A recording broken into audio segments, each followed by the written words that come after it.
Wind energy has a 40-year long and successful history in Canada and specifically here in Alberta. It's impossible to talk about that without talking about Jason Edworthy.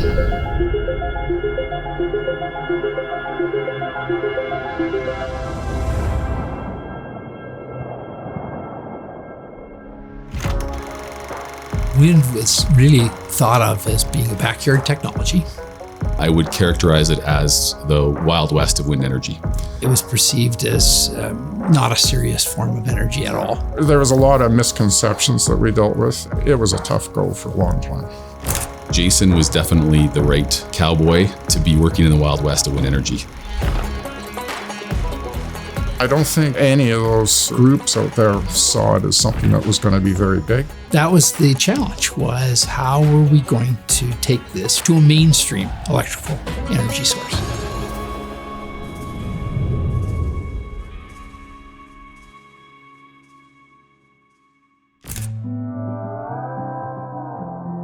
Back in the early 80s, Jason had started a little renewable energy company. His intent was to buy old wind turbines from farms and things and rebuild them and resell them.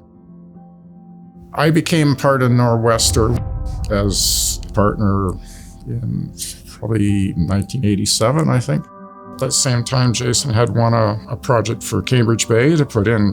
It was Canada's first wind farm, tiny by today's standards, 4 turbines, little 25-watt turbines. So we worked together on that, and then we decided to go at this full time. We thought we could make a business of it, and I had been laid off. Jason's job looked like it was on the edge, so we thought, let's see if we can make this work. One way to describe Jason is tenacious. So he stuck at it, even though it was very hand-to-mouth, like barely making ends meet. But we both believed in it. Both Jason and Mike had been in the business for 15 years before the three of us got together. We met in the one-room office that Jason and Mike had been working in for a lot of time in the technology center at the university. Jason wanted to get this meeting together, and I was of similar mind, and we just sort of sat down at a big table and had coffee together and shared a bunch of thoughts about energy and where they thought energy was going, where I thought energy was going. I came at it from a mineral point of view initially. I was a mineral geologist, and then I was an oil and gas geologist. I felt that the oil and gas business wasn't thinking of itself in the right direction. The oil and gas business was the energy business in their mind. And there's something fundamentally wrong with that, because they're not. They're a portion of the energy business. Fred Gallagher said, you guys are thinking way too small. We should be looking at utility scale. And then we created this little joint venture where I said, okay, look, why don't we own a bunch of land together? You guys go off and do the exploration. I'll fund the anemometers and the tools to make sure that we're dealing with the proper resource and that the resource could be bankable. That was an effort that we put together early on. It's just a joint venture between our two companies. And then very quickly we realized that no, we were better as a company. When Fred came along and said, you guys are looking too small, he brought us into this bigger vision, which we wholly embrace, that we need to build wind farms, and they need to be of sufficient scale to make the costs come down and to be competitive with other energy sources. We pushed hard, and we managed to get a project going. And that was called Cali Ridge Wind Farm.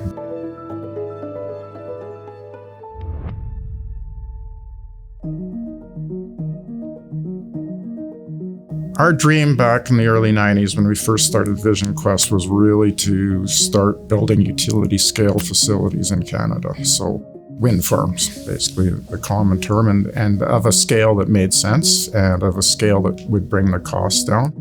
With the three of us, I think we had a really good combination. Fred was sort of the businessman, the entrepreneur, the guy that understood finance, the business side of it. Jason was the storyteller.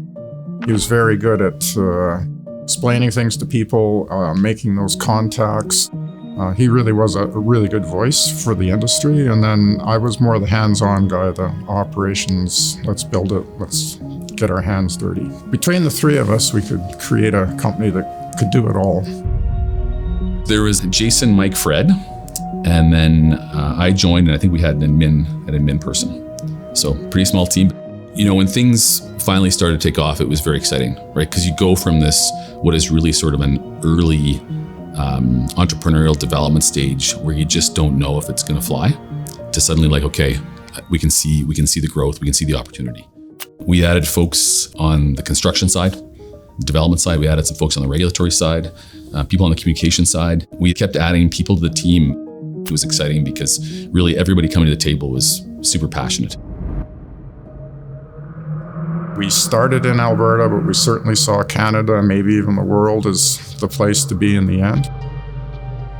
Alberta had deregulated the market so that we could actually build something and sell power into the market. The whole industry restructuring created a whole new class of opportunities. And that class of opportunities was really to develop these independent power producers. The restructuring allowed independent power producers to sort of now come into the market in Alberta. And Vision Quest was one of the first independent power producers in Alberta. The fascinating part was Environment Canada was the very first purchaser of green energy. The industry structure now allowed us to go out and contract with any party who wanted the power and write a contract around the market power. That allowed us to sell to Environment Canada a very different product than what they could have bought from their utility before. Today, Google does it, Amazon does it, everybody does it. Everybody buys electrical contracts from renewable energy players. Well, this was one of the very first ones that was ever done. The Canadian Wind Energy Association was trying to build policy across Canada, trying to create the right investment climate nationally in terms of, tax credits and those things. And so it wasn't just an effort in Alberta that Jason and the team were trying to build. It was an effort across Canada. And the exciting thing was at the same time, there were other companies that were emerging and growing, like Canadian hydro developers, which of course a lot of the Blue Earth folks, had a history with.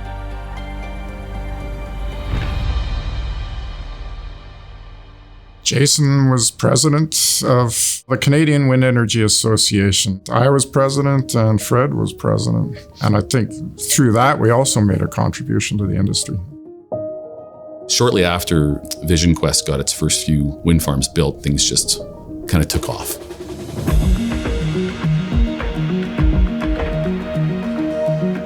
There was definitely an evolution from this small entrepreneurial team into the mainstream.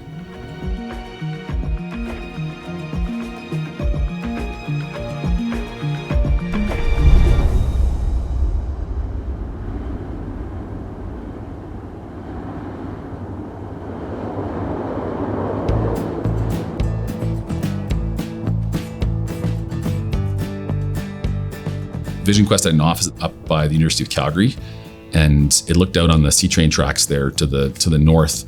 I was sitting there working at my desk, and I thought, why don't we see if the C-train will buy electricity from windmills so that it can be an emissions-free transit system? I think the Ride the Wind concept was first introduced to me through Jason. So in our many discussions about different opportunities for promoting renewable energy, I quickly met with both Justin and Jason regarding it.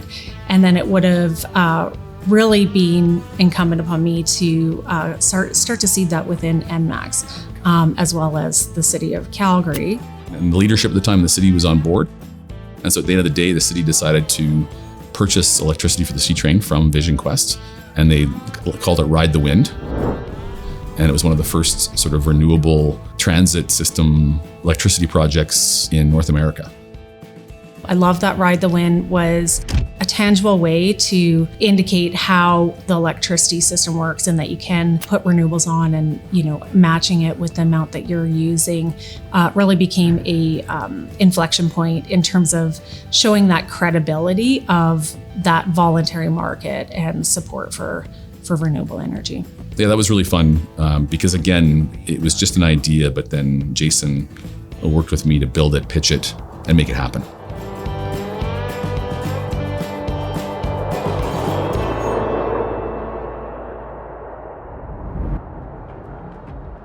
TransAlta was one of our investors.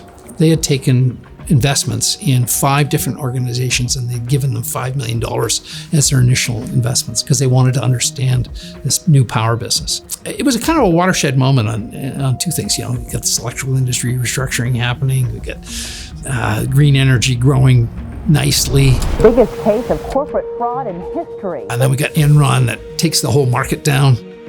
We were coming up to another big project and it needed a significant investment. The only thing that made sense at that time was to actually sell our business to somebody that had the financial wherewithal to carry it on. We had a great champion in TransAlta, and that's when TransAlta really made us an offer we couldn't refuse, and we decided to become part of TransAlta. That $5 million investment turned into a $5 billion organization, which is TransAlta's wind and renewables business today.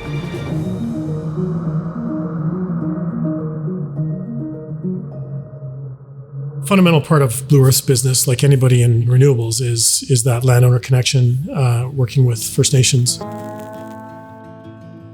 You certainly need a lot of investment to build a genuine, authentic relationship and trust. And there are not a lot of people who do that well, but Jason does. And I think it's because of who he is as a person. It's not hard for him. He's not faking anything. He means what he says. You know, I feel like, you know, we've all grown together. You know, Jason has evolved the industry to what it is today and, you know, helped the Piikani Nation understand what it takes to have commercial wind and to be a good partner and to, you know, have this long-term sustainability. Even the relationship building, you know, how we build and develop relationships in the wind industry is something that Jason has brought to us. If we didn't have Jason, I don't think that we would be where we are today. There's no doubt that when you start a new business in rural Alberta, if you understand some of that rural history and those rural connections, it's a key factor. He really was raised in the cowboy tradition. He loves horses, loves farming, ranching. He wears his cowboy boots authentically and with pride. He understands what it is to live on the land. Jason obviously has a deep heritage in ranching. The Edworthy family has a long history in Alberta. It was his great-grandfather homesteaded. It's now Edworthy Park. For sure, there was that connection with the land and ranching and farming. I remember one instant when this was after some towers were up, I wanted to climb up the tower. And I don't know, I mean, back in those days, I mean, there was, you know, rules and regulations were something, but Jason owned the damn thing. And so we went and climbed one of the towers. And I remember sitting on the nacelle with Jason and just feeling like how on earth this could be like, you know, you could almost be an eagle. You can't be in our business without, you know, a fundamental understanding of what the landowner is in this relationship is so critical. And you know, Jason understood that from the very beginning of the industry.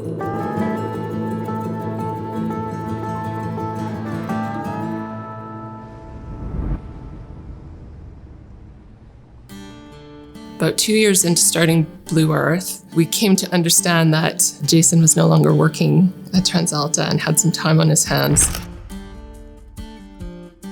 We called him immediately to see if he had any interest in coming to work with us. We were still a pretty small crew at the time. I think there was maybe 6 of us. And yeah, Jason started working part-time. We knew all about his knowledge, his history, but probably most importantly, like his integrity. You know, in that 12-year span, I think he brought a lot of reasonableness and calm and patience and understanding of what's really, really important to, you know, get where everyone's trying to get to. And it was very reassuring to have someone at our side that was comfortable helping us take this down the road in the right direction.